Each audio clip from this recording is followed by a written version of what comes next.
En Ariège pour le dernier épisode de notre feuilleton consacré aux vacances dans ce département.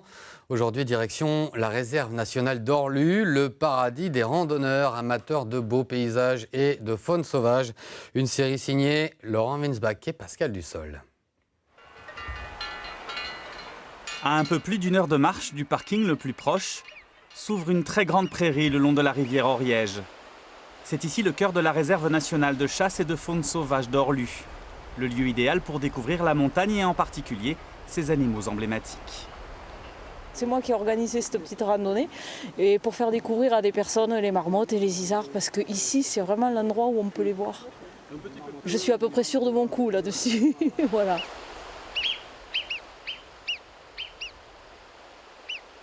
Vedette incontestée des lieux, les marmottes se donnent volontiers en spectacle, même aux heures les plus chaudes de la journée.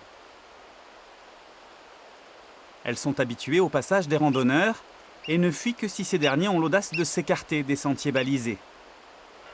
Les isards et les rapaces, eux, se montrent souvent bien plus discrets. Pour en profiter, rien de tel que de croiser un expert de l'Observatoire de la montagne. Un isard, avec les cornes, on peut savoir l'âge d'un animal. Le premier anneau, il a 4 ans, 5 ans, 6 ans, 7 ans, 8 ans, 9 ans, 10 ans, 11 ans. Donc celui-là, il était a priori dans sa 11e année. Les animaux sont là, mais ils ne sont pas forcément faciles à voir sans jumelles ou sans matériel spécifique. Il faut aussi avoir un petit peu l'habitude d'observer pour les déceler et les repérer.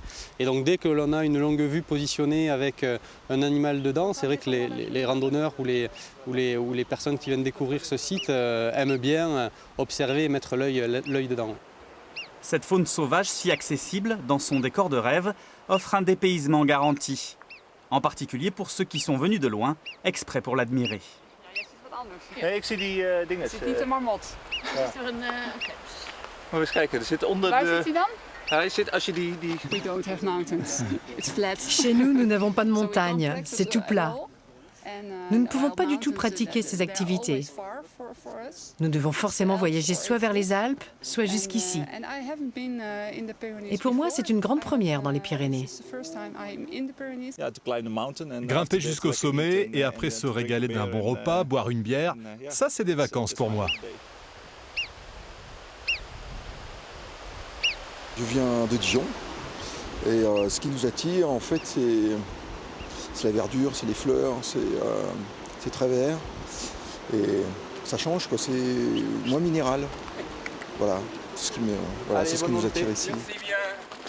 Sur la route du refuge d'Ambeis, le site attire aussi bien les randonneurs les plus aguerris que les simples promeneurs. Ici, l'Ariège exprime plus que jamais sa situation géographique privilégiée au cœur des Pyrénées.